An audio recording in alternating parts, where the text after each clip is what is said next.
Assalamualaikum warahmatullahi wabarakatuh. Saya Augis Nandia Anggraini dari kelas 7B ingin membicarakan tentang semangat bernegara hadapi pandemi COVID-19. Hampir 90% negara-negara di dunia terkena COVID-19, di mana dituliskan bahwa sebanyak 168 dari 193 negara mengonfirmasi terjangkit virus corona. Jumlah ini kemungkinan akan bertambah dengan seiring waktu, karena seluruh negara masih berupaya untuk mencari antivirusnya. Seluruh negara sedang kewalahan dalam menghadapi penyebaran COVID-19, tak terkecuali bagi negara adidaya seperti Amerika Serikat dan Cina. Kedua negara adidaya ini mengalami goncangan psikologi dengan jatuhnya korban jiwa dan kondisi ekonomi yang menurun. Virus COVID-19 dalam istilah kedokteran disebut sebagai 2019 novel coronavirus. Dikutip dari Center for Disease Control and Prevention, COVID-19 merupakan jenis virus yang diidentifikasi sebagai penyebab penyakit pada saluran pernapasan. Yang pertama kali terdeteksi muncul di kota Wuhan, Cina. Dikarenakan warga Wuhan tidak peduli terhadap menyebarnya COVID-19 dan otoritas setempat yang tidak membuka informasi kepada publik, maka virus ini dengan masif menjangkit warga. Sehingga pihak otoritas setempat memberlakukan kebijakan lockdown pada tanggal 23 Januari hingga 8 April mendatang.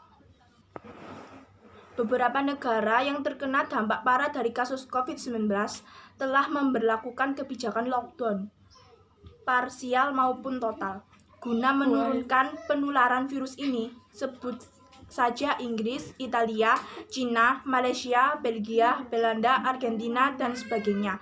Lockdown menurut Kamus Bahasa Inggris berarti kuncian. Dalam konteks ini dapat pula kita artikan sebagai usaha untuk mengunci penyebab COVID-19 agar tidak menular kepada warga lain. Kebijakan lockdown ini adalah sebuah kebijakan dalam keadaan darurat dan dikeluarkan oleh lembaga yang memiliki otoritas tinggi dalam sebuah negara. Dengan kata lain, tidak bisa sembarangan dalam menetapkannya.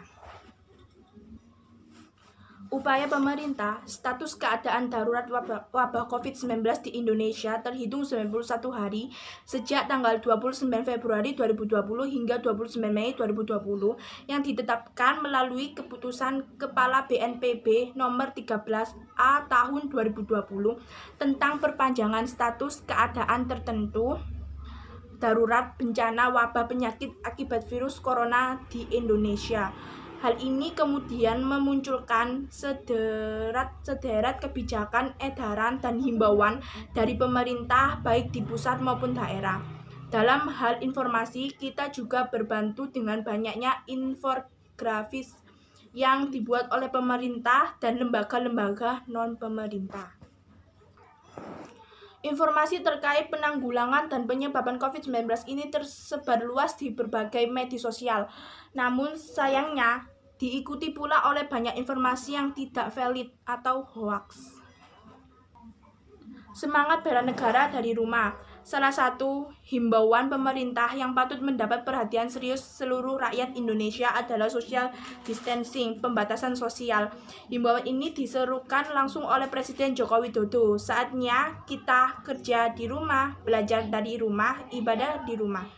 Himbauan social distancing menuntut adanya kesadaran warga untuk menjaga jarak dalam kerumunan seperti menjaga jarak dari orang lain minimal 1 meter. Tidak berpergian ke area publik, mal, bioskop, stadion, sekolah, tempat ibadah, gedung pemerintahan, dan lain-lain. Mengenakan masker, tidak bersentuhan, dan sebagainya. Himbauan social distancing ini kemudian menghasilkan kebijakan belajar dari rumah siswa dan mahasiswa, sholat wajib di rumah, bekerja dari rumah, penundaan pembayaran kredit untuk 1 tahun, hingga membatalkan UN 2020. Sekian dari saya. Bila ada kesalahan atau kekurangan kata, saya mohon maaf sebesar-besarnya. Wassalamualaikum warahmatullahi wabarakatuh.